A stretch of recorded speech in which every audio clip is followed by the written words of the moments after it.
જય આશાપુરમાં સ્પોર્ટ ગુજરાત ચેનલમાં તમારું હાર્દિક સ્વાગત છે.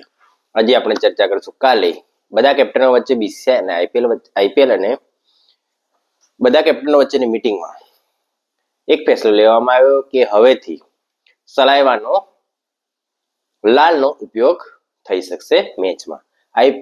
કોરોના આવ્યા પછી લાલનો ઉપયોગ મેચમાં કરવા પર પ્રતિબંધ લગાવી દેવામાં આવ્યો હતો.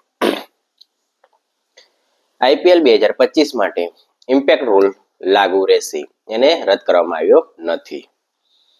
ઝાકળની અસર ઓછી કરવા માટે બીજી ઇનિંગમાં 2 બોલનો ઉપયોગ કરવામાં આવશે. એ 2 બોલનો ઉપયોગ કરવાનો નિર્ણય એમ્પાયરો પર નિર્ભર રહેશે કે તે 2 બોલ ઉપયોગ કરશે કે નહીં. કારણ કે મેચ બહુ 11, 11:30, 12 વાગ્યા સુધી પૂરી થાય છે, ત્યારે ઝાકળો વધારે પડે છે. તેના લીધે બીજી ઇનિંગમાં ફિલ્ડિંગ કરનારની ટીમને બહુ નુકસાન થાય છે. તેના લીધે એને નિગ્લેક્ટ કરવા માટે 2 બોલનો નિયમ લાવવામાં આવ્યો છે. સ્લોવર રેટ માટે હવેથી કોઈ પણ કેપ્ટન ઉપર પ્રતિબંધ ના લાગે, કારણ કે આ આઈપીએલમાં પહેલી મેચમાં હાર્દિક પંડ્યા ઉપર સ્લોવર રેટ 3 મેચો સ્લોવર રેટના કારણે હાર્દિક પંડ્યાને આઈપીએલની પહેલી મેચ નહીં રમે.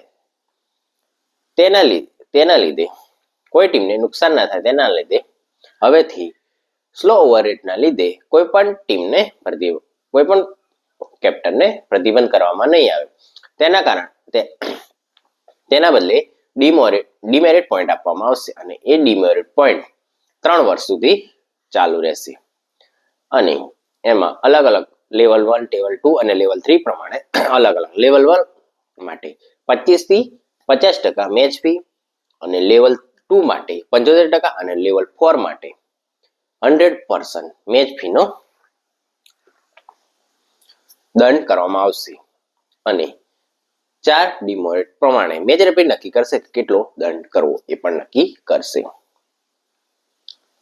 બીજી ઇનિંગમાં જ્યારે ઝાકળ પડે ત્યારે ઝાકળને નિગ્લેક્ટ કરવા માટે 2 બોલ બીજી ઇનિંગમાં ઉપયોગમાં લેવામાં આવશે, જેથી કોઈ ટીમને, જે ટીમ ફિલ્ડિંગ કરે છે, જે બોલિંગ ટીમ છે, તેને નુકસાન ના થાય એ માટે 2 બોલ લેવામાં આવે છે, જેનો નિર્ણય એમ્પાયર કરશે.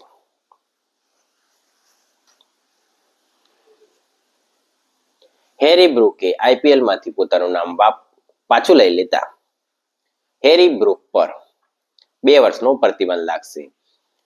બીસીસીઆઈ પહેલા જ કીધું, જો પ્લેયર સિલેક્ટ થયા પછી વગર કારણે આઈપીએલ છોડશે તો તેના પર પ્રતિબંધ લાગવામાં આવશે. તેના પર ક્લાર્કે હેરી બ્રુક પર બીસીસીઆઈના પ્રતિબંધનું ક્લાર્કે સ્વાગત કર્યું છે અને કીધું છે, જો ઓછા પૈસા મળે તો તમે આ રીતે આઈપીએલ છોડી ના શકો. બીસીસીઆઈનો નિર્ણય સારો છે એવું કહેવાય.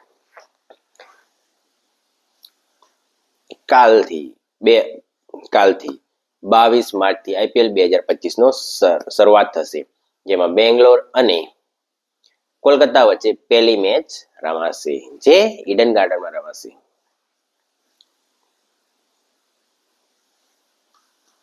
જો તમને વિડીયો સારો લાગતો હોય તો ચેનલને સબસ્ક્રાઇબ કરો અને વિડીયોને લાઈક કરો.